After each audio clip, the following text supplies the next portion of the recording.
Ladies and gentlemen, boys and girls, everything Jason, welcome back to the rundown at 10 minutes and about 4 Genesys format. Well, I've been putting this one off for a while. At this point, I think I'm down to only decks I've never played before to feature on the rundown, so might as well start with one that's actually been requested before. This deck is not only incredibly powerful, but I've actually appreciated the art specifically of this deck for a very long time, but never really given it a shot. It's one of those things where every time a new card that's semi-related or a new ban list really shakes everything up, people would always say, finally, it's time for this deck to be meta. And while that hasn't exactly happened, I think that could be the truth for Genesys format. So, without further ado, please let me introduce to you Phantom Knights. Yes, lift your voices!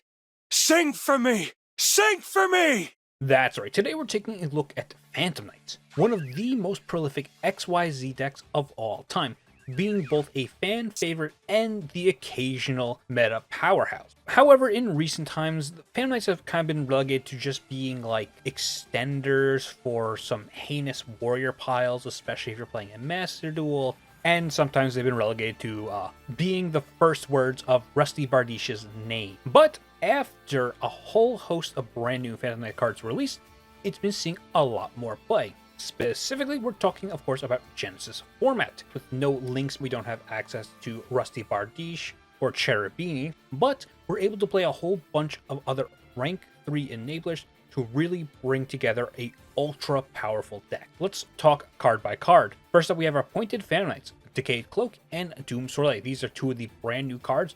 They are absolutely the strongest new cards. We also, of course, have the classics, 3 Torn Scales. Torn Scales is a little more awkward in this version of the deck because we don't have Cherubini to just send it. So we have to play 3 of it and do a little bit of a more awkward line in Genesys.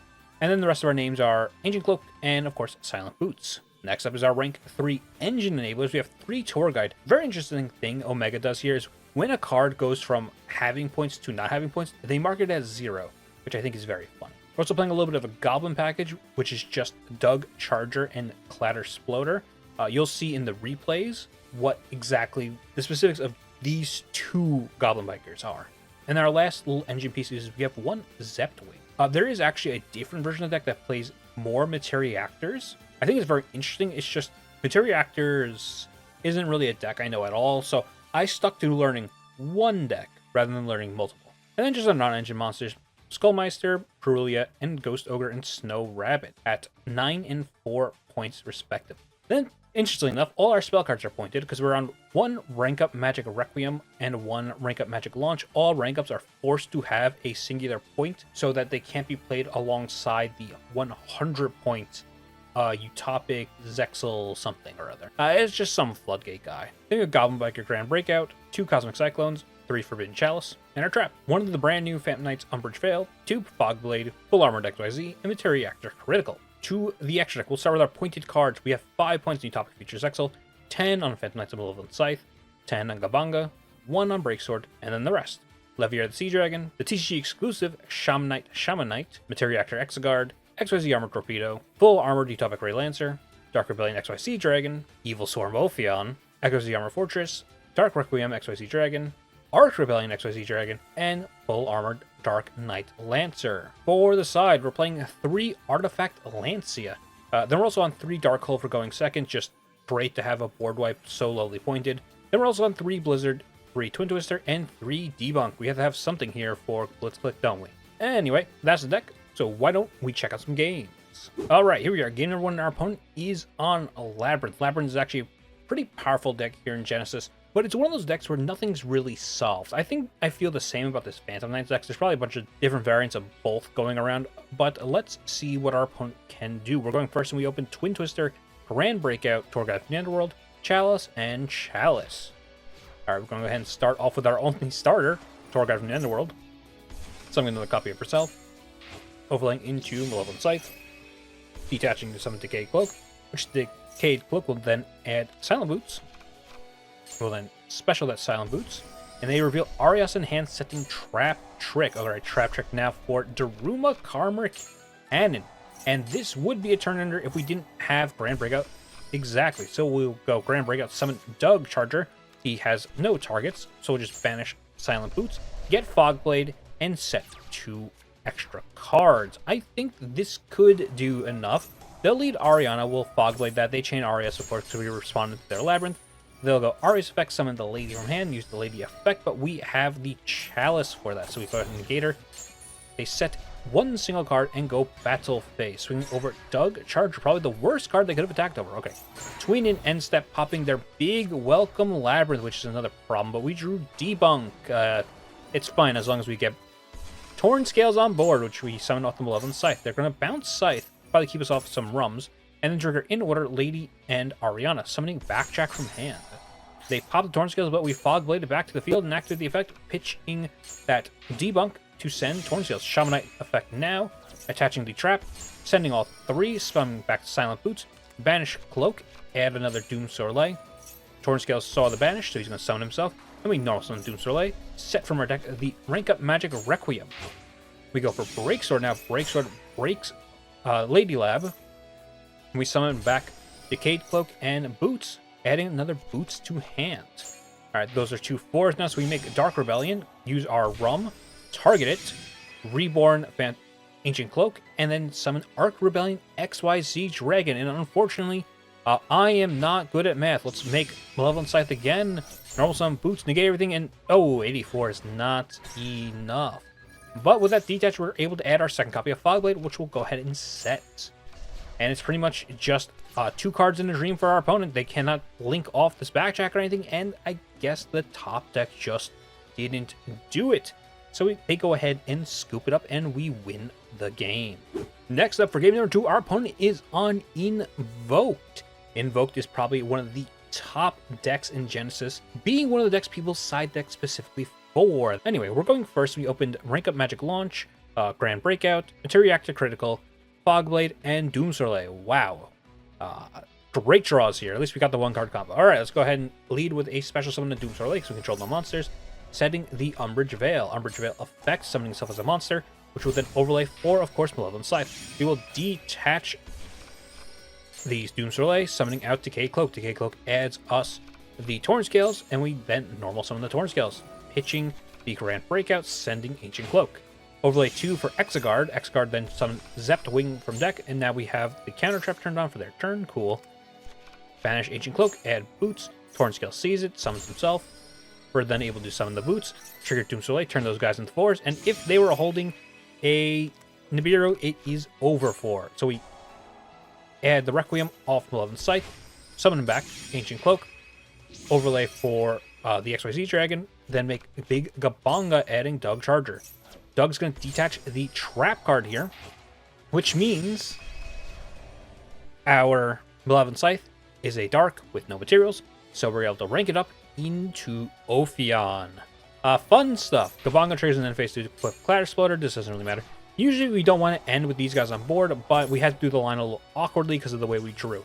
So they're going to go Twin Twisters, pitching the Light and Darkness Ritual. Very funny. People are playing a little Chaos Ritual engine in some decks that just incidentally discard, or that can use things like Fusion Deployment to make Dranguignol, because they can just send the guy from deck. Anyway, they're going to go Meltdown, add Alistair, and Ophion. Yeah. So here we are, game number 3, and our opponent is on Sacred Beast Dark World. Dark World is a pretty interesting inclusion with Sacred Beast. Having to discard a lot of your cards to resolve the Sacred Beast is really nice. With Dark World, they can simply be a resource loop, or some people are actually playing it as an FTK enabler. We're going second, and we've opened Ghost Ogre and Snow Rabbit, Molcharm Perulia, Silent Boots, Rank Up Magic Launch, and Tour Guide from the Underworld. Alright, let's see what the opponent does. We're going to do Perulia in the draw phase. Here they go. Card of the Soul, add Hamon, Lord of Striking Thunder. Then activate the Hamon, adding Sacred Beast Released. Pitching Rainbow over King of Dark World. Rainbow then triggers, adding themselves Garafa. They will then activate Sacred Beast Release, adding Martyr, Raviel, and Uriah. Sending the Summoner effect, summoning out Martyr. Martyr places the Continue spell triggers, which we will then Ghost Ogre. Alright. Raviel will get them a second copy of Martyr. Not sure what we're doing with that, but they pitch Boyo. An incredible pitch there, and Mutiny in the Sky. They'll then activate Uriah effect, adding the Trap card. Pitching the Trap card as well.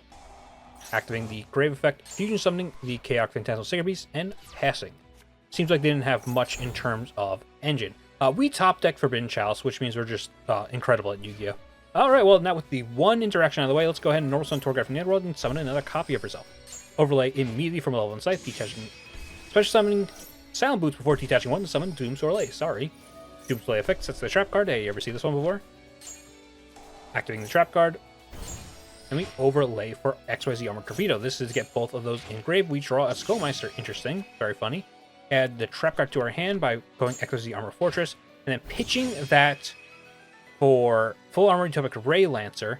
And then making Full Armor Dark Knight Lancer. Because we can then trigger the graveyard effect of the trap, attaching to suck up their big 5k guy. And that's already lethal. Quick one for going second. Okay. I know the replays have been short today, so we're going to go for a fourth game. We're playing against that same Sacred Beast Dark World player, and we are going first this time.